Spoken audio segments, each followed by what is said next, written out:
On September 11th, 2001, our American way of life was attacked. Everyone remembers where they were that day and how their lives changed from that moment on. The American Legion is committed to honoring the memories of those we lost on 9/11 and in the global war on terrorism that followed. As part of that commitment, the American Legion Tango Alpha Lima podcast presents a special series, 9/11-20-20-20.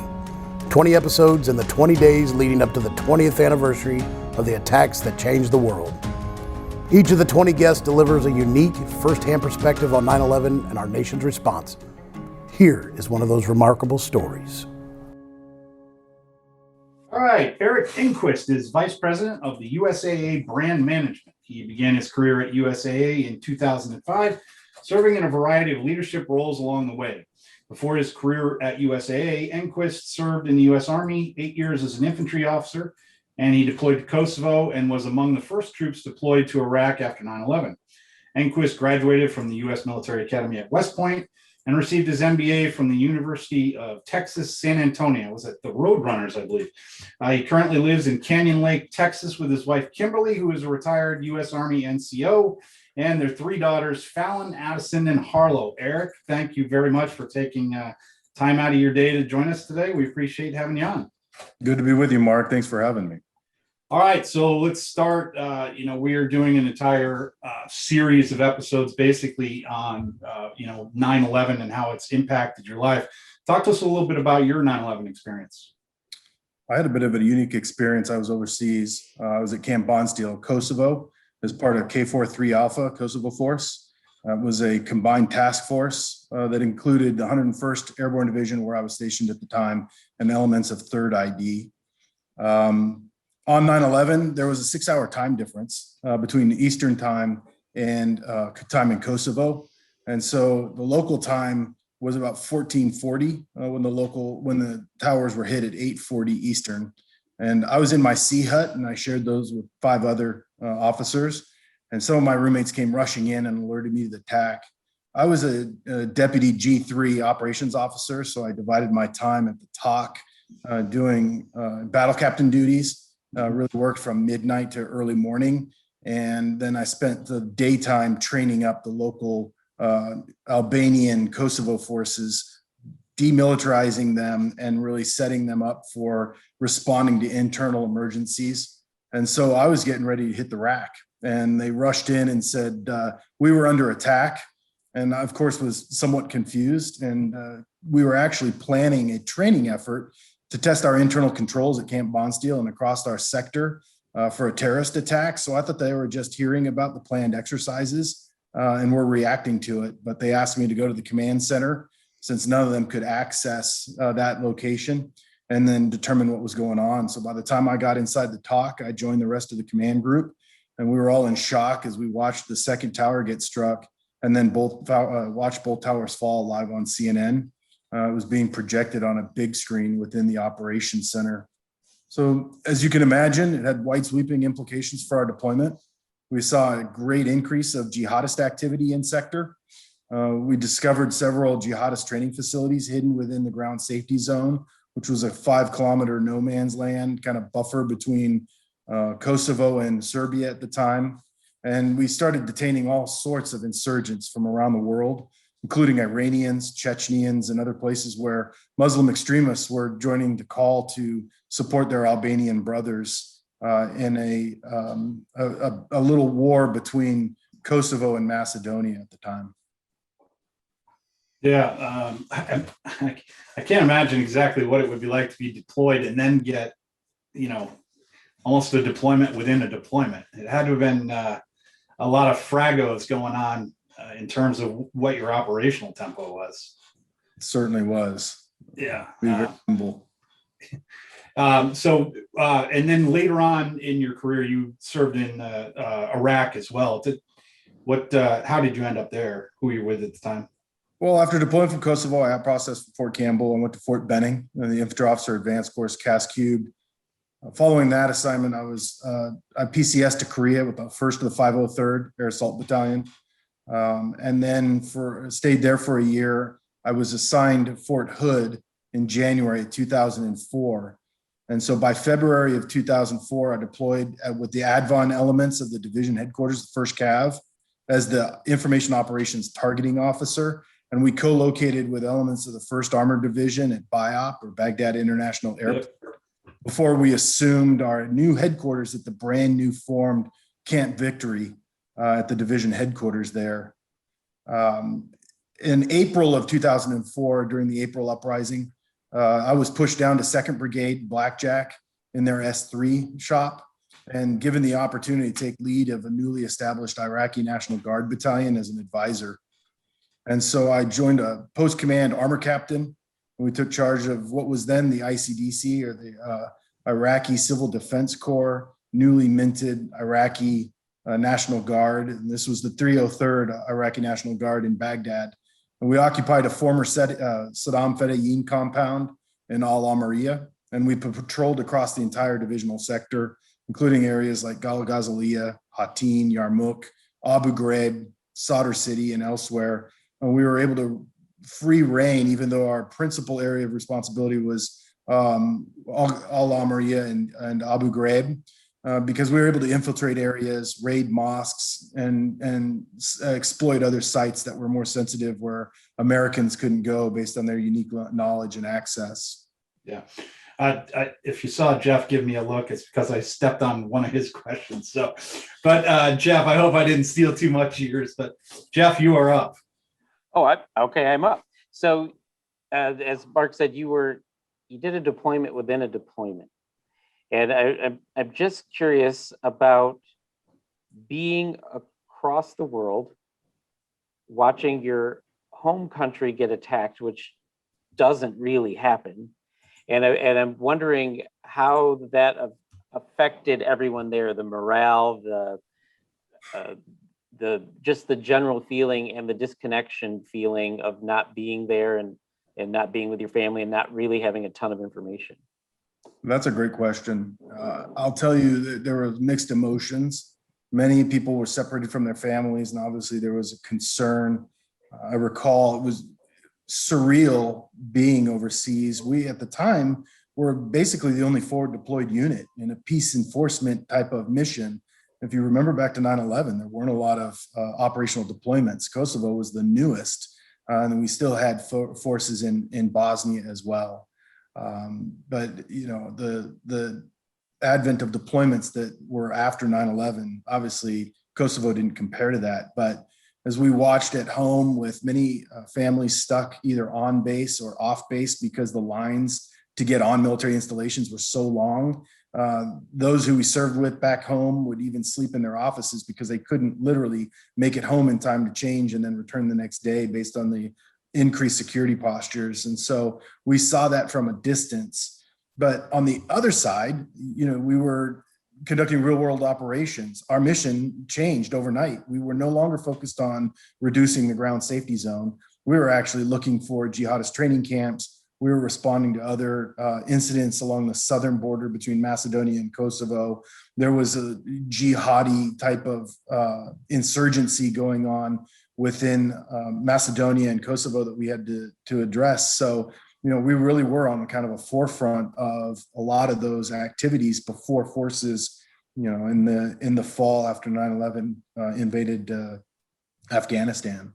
And so it was a mixed kind of approach to being uniquely positioned in that theater, but while focused on a lot of things back home that were, you know, instantly life-changing for many people, and watching the destruction unfold in New York City and at the Pentagon from far away. Well, because I think about the things that happened here on American soil, but to instantly change your mission to something drastically different, how did that transition go? I mean, obviously they have leadership like yourself to guide them through it, but how did the troops handle that, especially because I'm assuming it was a huge distraction back at home? It was pre-cell phone and email connectivity to the extent that troops had today. They were really focused on the mission at hand. they were certainly focused on the mission and embroiled in what was going on because there was so much going on. At the time, we were very concerned about the state of the fragile peace that was being held in Kosovo, certainly within Macedonia. Other elements of our organizations back at home were preparing for deployments overseas. So everyone had such a mission mindset. I don't think it's fair to say that there were significant distractions, but certainly, those troops were really well prepared in that perspective when we redeployed in November timeframe to assume another posture and deploying with other forces to go into Afghanistan. Awesome. Thank you for that. And thank you for leading your troops through what had to have been a harrowing experience. Yeah, thanks.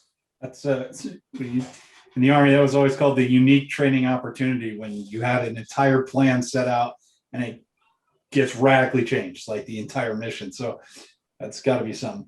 Ashley, you are up. Oh, sorry.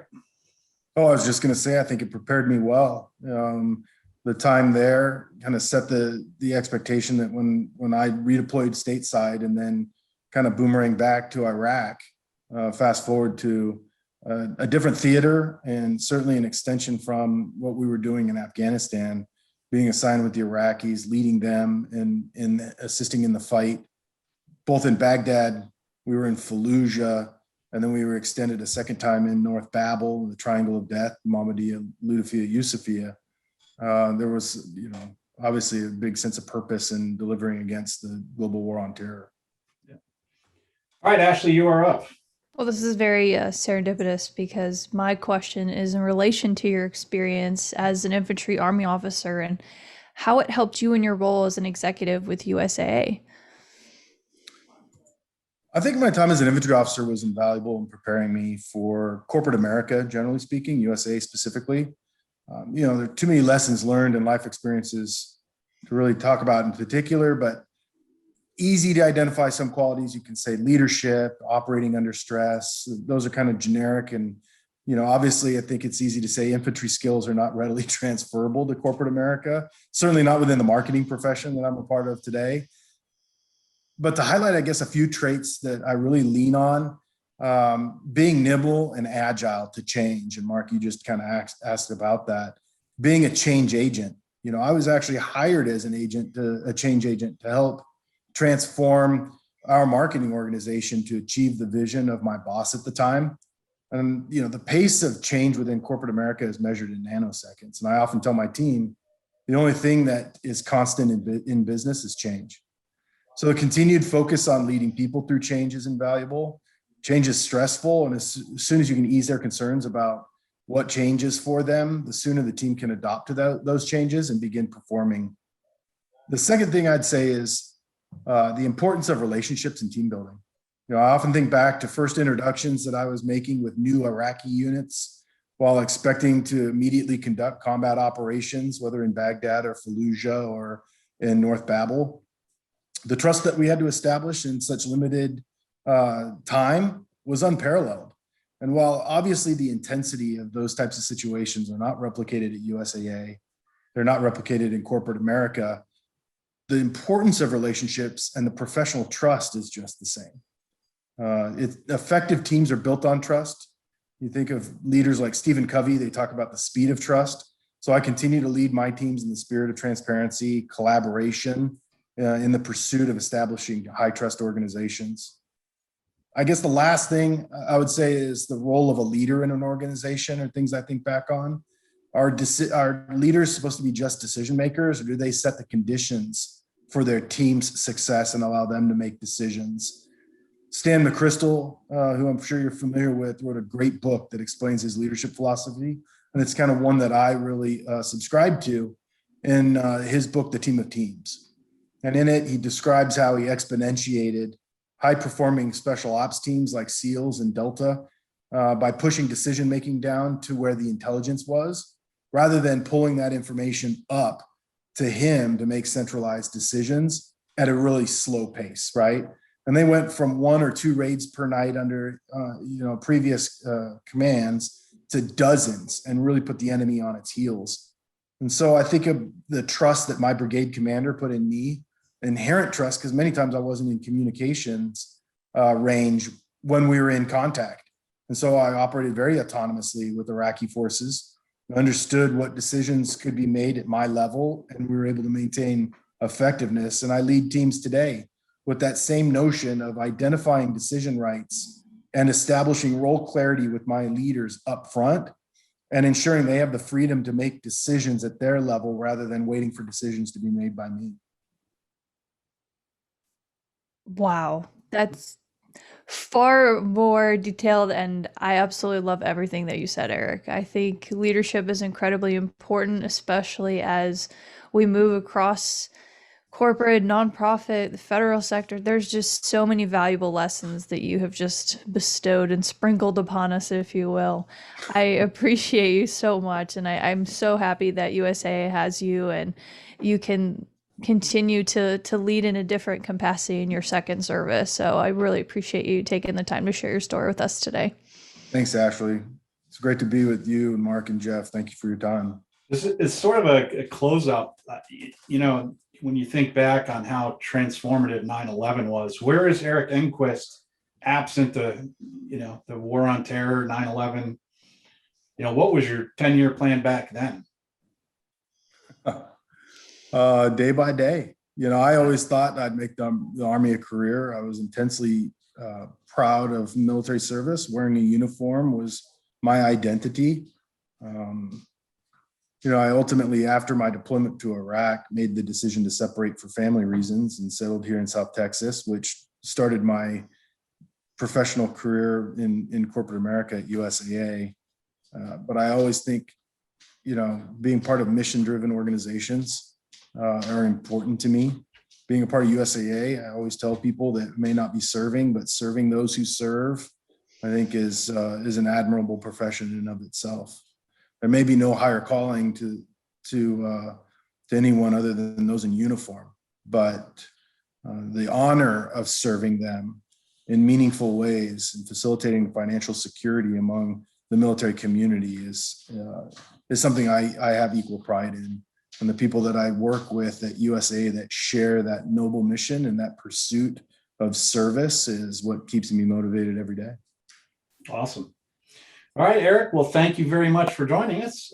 We appreciate you taking time out of your busy day. And I assume you're working from home today, so you got that going for you anyway. So go enjoy the good Texas weather while we have rain here in Indianapolis. But to everyone else, we will see you next week. Thanks again, Eric. Appreciate it.